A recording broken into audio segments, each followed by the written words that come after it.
President Goodluck Jonathan, thank you very much for joining me from Davos. Thank you. Let me get straight to the heart of the matter. Today on Capitol Hill, Secretary of State Hillary Clinton is testifying about Libya and about militantism in the region.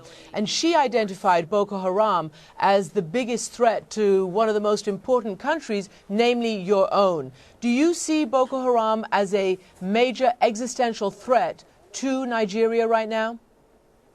Definitely, Boko Haram, if it is not contained, it will be a threat not only to Nigeria, but to West Africa, Central Africa, and of course to North Africa. Well, of course, you know, some element of Boko Haram in the same link up with some of the Al-Qaedas operating in northern Mali and other North African countries. Of course, that's why the Nigerian government is totally committed to work with other nationals, other friendly governments, to make sure that we contain the problems in Mali.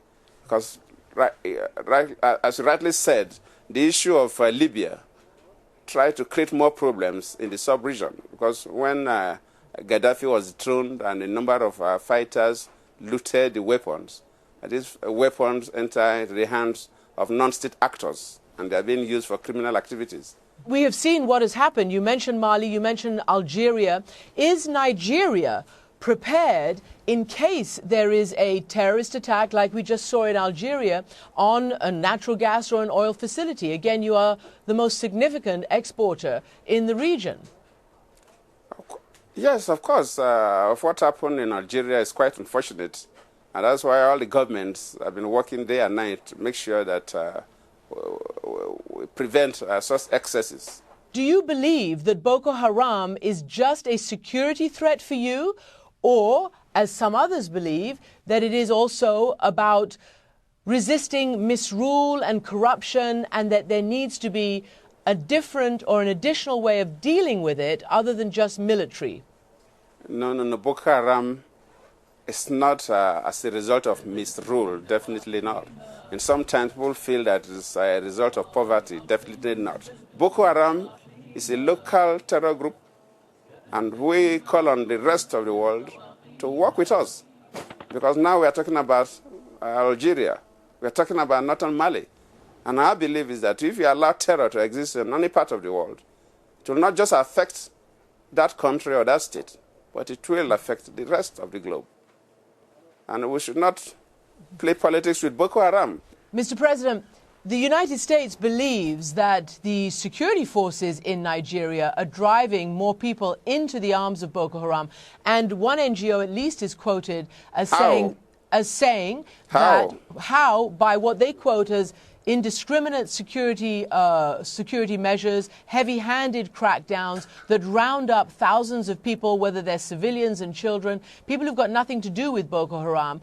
And they're also saying that the police, like in the last year or so, have killed more people than Boko Haram has. So my question is, do you admit that there is a problem in the security dealing with it?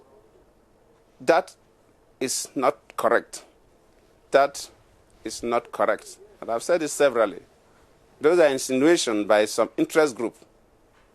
Well, definitely the insinuations by some interest group. All right, so one of those interest groups is the State Department of the United States. But let me ask you this. No. Yes, people sir. get wrong information to the State Department of the United States.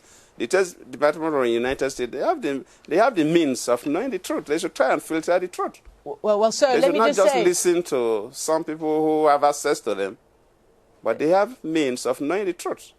All right. Well, the United States Assistant Secretary of State has said that the methods of the crackdown is inflaming the population and inflaming the situation. Let me move on to the issue of corruption. When I interviewed you 3 years ago now, in your first interview as you assumed power, you said that the main issues for the people of Nigeria are corruption and even electricity.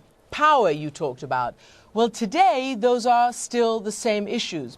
Some 60% of the people of Nigeria don't have enough or regular power, regular electricity.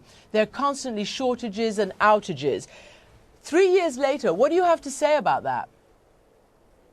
I would have loved that you ask an ordinary Nigerian on the streets of Lagos, Abuja, or any other city this question about power.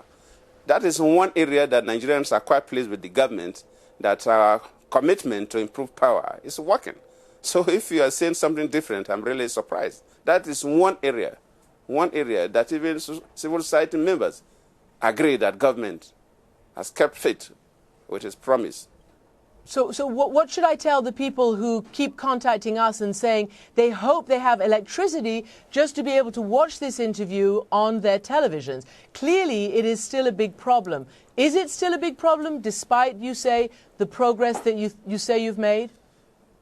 We have not got to where we should be. And of course, you know, the power infrastructure is one investment that you must complete the chain before the bulb can light. You must generate, you must transmit, you must distribute. And even if you have the money and the political will to do so, you cannot do it overnight.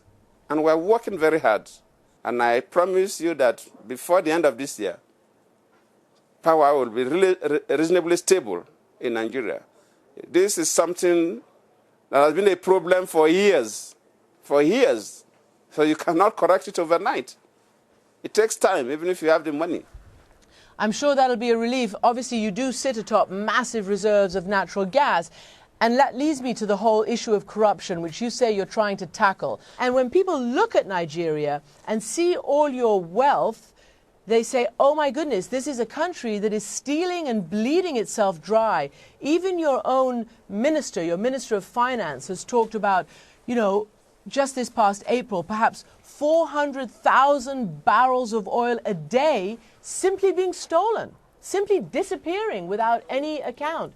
One of your ministers has said that the level of theft from the country, from the government, amounts to about $7 billion a year. That's still a problem, isn't it? In fact, when you talk about crude oil stealing, yes, I agree with you.